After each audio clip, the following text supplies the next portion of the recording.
اللہ الرحمن الرحیم افلا يتدبرون القرآن ولو كان من عند غير الله لوجدوا فيه اختلافا كثيرا رب اشرح لي صدري ويسر لي امري واحلل عقدة من لساني يفقهوا قولي اللهم ثبتنا عند الموت بلا اله الا الله اللهم اجعلنا من الذين امنوا وعملوا الصالحات وتواصوا بالحق وتواصوا بالصبر آمين رب العالمين. السلام علیکم ورحمۃ اللہ وبرکاتہ. آج ہم لوگ جمع ہوئے ہیں کچھ چند منٹ 10 سے 15 منٹ قرآن کی کچھ بات سننے کے لیے, اور ہم نے آج آیات پڑھی ہے سورہ نساء کی. اللہ فرماتے ہیں کیا یہ لوگ قرآن پر غور نہیں کرتے؟ اگر یہ اللہ کے سوا کسی اور کی طرف سے ہوتا تو اس میں بہت کچھ اختلاف بیانی ہوتی. یعنی اللہ سبحانہ و تعالی یہاں پر فرما رہے ہیں کہ اگر یہ قرآن جو ہم لوگ پڑھ رہے ہیں اگر یہ اللہ کے طرف سے نہیں ہوتا تو اس میں بہت سارا اختلاف ہوتا. اختلاف کا مطلب یہ ہے کانٹریڈکشن مطلب یہ ہے کہ ابھی قرآن کچھ بول رہا ہے, کچھ دیر بعد قرآن اور کچھ بول رہا ہے. یا ہم لوگ کبھی کچھ بولتے ہیں نا کہ ابھی کچھ بولے 2 منٹ بعد ہم لوگ مائنڈ چینج ہو گیا, تو اس کو بولتے ہیں اختلاف. یعنی اللہ یہاں پر کہہ رہے ہیں کہ اب دیکھیے اس کو ہم بہت دیر تک کہہ سکتے, بٹ میرے پاس 10 منٹ ٹائم ہے. پہلے ہم یہ بتا رہے ہیں کہ آج ہم یہاں جمع کیوں ہیں. ہم جمع اس لیے ہوئے ہیں کہ قرآن جو ہم لوگ صرف ایک دن سنتے, کب؟ جمعے کے دن. لیکن اللہ قرآن میں کچھ اور بیان کر رہے ہیں. اللہ کہہ رہے ہیں صرف ایک جگہ نہیں, 5-6 جگہ سب کو کہہ رہے ہیں کہ تم لوگ قرآن پر غور و فکر کیوں نہیں کرتے. ابھی اس میں آئیں گے. پہلی بات کہ جب ہم لوگ اپنے کلاس کا کتاب جو سائنس پڑھتے ہیں, بایولوجی پڑھتے ہیں, کچھ پڑھتے ہیں, تو اگر وہ سال میں اپنے کتاب کو صرف ایک دفعہ پڑھے تو آپ لوگ بتائیے کیا وہ بندہ, کیا وہ اسٹوڈنٹ, کیا وہ طالب علم کبھی یہ ایگزام میں پاس ہو پائے گا؟ نہیں ہو پائے. سیم ٹو سیم قرآن جو ہے ہم انسانوں کے لیے یہ دنیا ٹیسٹ ہے, یہ دنیا آزمائش ہے, ٹیسٹ ہے. تو ہم لوگوں کا سلیبس کہاں ہے؟ ہم لوگوں کا سلیبس ہے قرآن. مطلب قرآن ہمیں بتائے گا کہ ہمیں زندگی کیسے جینی ہے, زندگی میں کیا غلط ہے, کیا صحیح ہے, ہمیں زندگی میں کیا کیا کرنا چاہیے ہمیں. اور سب سے پہلی بات کہ ہمیں کون بتائے گا کہ کون کیا اچھا ہے کیا غلط. ہمیں جو ہمارا رب ہے, جو ہمیں بنایا ہے, وہی بتا پائے گا کہ ہمارے صحیح کیا ہمارے غلط ہے. اب آپ ہی لوگ بتائیے, اگر ہم قرآن صرف سال میں ایک بار رمضان میں پڑھیں, بٹ ہم لوگ ٹرانسلیشن نہیں پڑھتے ہیں, ہم لوگ قرآن کو سمجھتے نہیں ہیں, صرف ایک بار 2 بار ختم کر لیے اور ہم لوگ کچھ نہیں سمجھ رہے ہیں. جو ہمارا بیسک کیا ہے کہ قرآن کو سمجھ کر اس پر غور فکر کر کے اپنے لائف میں اس کو امپلیمنٹ کرنا, اپنے لائف میں اس کو عمل کرنا, یہ قرآن کا مین تھیم تھا. لیکن ہم لوگ کہاں کچھ کر رہے ہیں. ہم لوگ سال میں صرف ایک بار رمضان میں قرآن کو پڑھ لیتے اور ہم لوگ سوچتے ہیں کہ ہم لوگ تو قیامت دن کامیاب ہو جائیں گے. میرا سوال یہ ہے کہ ایگزام دنیا کے ایگزام کا 2 سال, کوئی آدمی کا 12th میں تو وہ 2 سال پڑھتا ہے, تو وہ 2 سال کے ٹیسٹ کے لیے وہ ہر دن کڑی محنت کرتا ہے. ہم بھی پڑھتے ہیں کڑی محنت. کیوں؟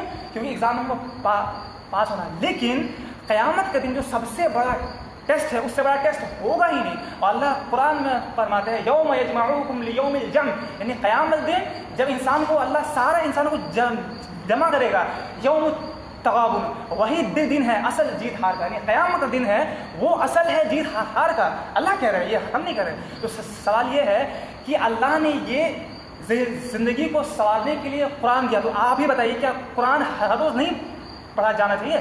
بالکل پڑھنا چاہیے. اب قرآن ہر روز پڑھ کے صرف پڑھا نہیں جانا چاہیے.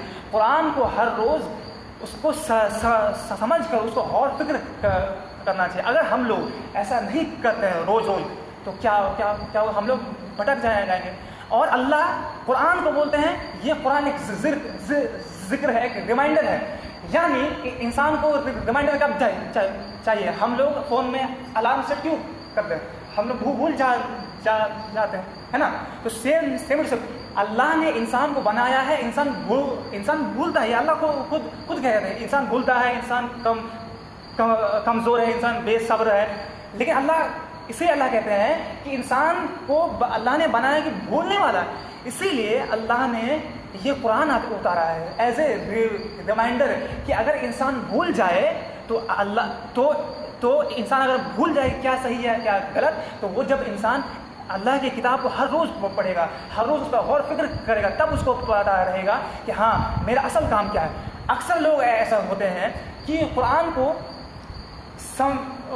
پڑھ کر بھی گمراہ ہو جاتے ہیں. ہم نے اپنے آنکھوں سے دیکھا ہے کہ جو قرآن کو حفظ کیا ہوا پورا 30 پارہ اس کو یاد ہے, یاد کرنے کے بعد اس کے زندگی میں ایسا ایک ٹائم آتا ہے کہ وہ نماز تک نہیں پڑھتا, وہ قرآن کو چھوتا تک نہیں ہے. اس کا مطلب بتا ہے کیا؟ اس کا مطلب یہ ہے کہ اس نے صرف قرآن کو یاد کر لیا ہے, اس نے قرآن پر غور فکر نہیں کیا ہے. اسی کو اللہ کمپلین کر رہے ہیں کہ تم قرآن سے پڑھنا کافی بالکل نہیں, اس پر غور فکر کرنا کافی ہے. جب ہم لوگ قرآن پر غور فکر کریں گے تب ہم لوگ جان پائیں گے کہ اصل مقصد کیا ہے. تبھی انسان اگر بھول بھی جائے, اللہ کہتے ہیں قرآن میں کہ ایمان والا کا جو ایمان ہے کبھی گھٹتا ہے کبھی بڑھتا ہے. یہ اللہ خود کہتے ہیں قرآن میں. اس کا مطلب اگر ہمارا ایمان آج بڑھا ہے, اس کا مطلب یہ نہیں کہ کل بھی بڑا رہے گا. تو اگر ہمارا ایمان گھٹ بھی جائے تو ہم روز تو قرآن پڑھتے ہی ہیں, تو ہمیں تو قرآن پڑھنے سے کیا ہوتا ہے, قرآن کو سمجھنے سے کیا ہوتا ہے کہ ہمارا ایمان بڑھتا. اللہ قرآن میں کہتے ہیں سورہ مومنین میں کہ ایمان والے وہی ہیں جن کے سامنے اللہ کی آیات بیان کی جا رہی ہے اور وہ اللہ کے خوف سے تھر کانپتے ہیں اور ان کا ایمان زیادہ ہو جاتا ہے. اس کا مطلب ہر ایمان والا جب بھی اس قرآن کو سنے گا, پڑھے گا, غور فکر کرے گا, اس کا کیا ہوگا, ایمان تازہ ہوگا. اس کا مطلب صرف نماز پڑھنا اور روزہ رکھنا, حج کرنا, جو 4 پلر ہے اسلام کا, وہ کافی نہیں ہے. کیوں نہیں؟ پلر کا کام کیا ہے کہ سپورٹ ہے, لیکن جو برکس ہے, جو اینٹا ہے, ایک اینٹا سے نا گھر بنتا ہے, سیم ٹو سیم یہ روزہ, حج, نماز, زکات, یہ پلر ہے. یہ پلر ہے. اصل چیز کیا ہے اور اینٹا کیا ہے؟ یہ قرآن. جب ہم لوگ یہ 4 پلر کو ایکسیپٹ کر لیں گے, اس کے بعد اس قرآن کو ہر روز پڑھیں گے, تو ایک دن کر کے ایک اینٹا جڑے گا. ویسے ہمارا دل اللہ کے طرف ہمیشہ یاد ہے, اور ہمیں سب سے پہلے ہمیں یاد رہے گا کہ ہمارا ایم کیا ہے. ہمارا بس ایم نہیں ہے کہ دنیا میں آ گئے ہیں اور صرف کھا رہے ہیں, سو رہے ہیں اور پیسہ کما رہے ہیں اور مستی کر رہے ہیں. بالکل نہیں. ہمارا ایم بہت بڑا ہے. ایک ایمان والا کا ایم بہت بڑا ہوتا ہے, اس کو سب کچھ کرنا پڑتا ہے. مین کام کیا ہے؟ اللہ کو راضی کرنا پڑتا ہے. کل قیامت دن سب سے بات یہی ہوگا, تم اللہ کو کتنا راضی کیے تھے. دنیا والوں کو اللہ سے کوئی مطلب نہیں کہ تم اپنے دنیا والوں کو کتنا خوش کیے تھے, لیکن کل قیامت دن اللہ یہ سوال کرے کہ تم اپنے اعمال میں کیا لائے. تو ہمارے اعمال کو سدھارنے کے لیے ہر روز اس قرآن کو غور فکر کریں گے ہم لوگ, اور ہم لوگ دیکھیں گے. زیادہ نہیں, 10 منٹ, اور ابھی 10 منٹ ہو بھی گیا. تو کل سے ہم لوگ انشاءاللہ روز تھوڑا تھوڑا ایک آیات کر کے پڑھیں گے. اس کے بعد جو ہوگا ہم لوگ غور فکر کریں گے. اور ایک ڈسکلیمر ہے, جن کو ٹائم ہے, جن کو نماز کے بعد کچھ کام نہیں ہے, وہ یہاں پر رک سکتے ہیں. جن کو کام ہے جا سکتے, کوئی زبردستی نہیں ہے, آپ کی مرضی. تو آخر میں اللہ سے یہی دعا ہے کہ اللہ ہم سب کے دلوں کو اس قرآن کی طرف جوڑ دے. آمین. بارک اللہ ولکم فی القرآن الحکیم ونفعنا ایاکم بہذه الآیات وذکر الحکیم. السلام علیکم.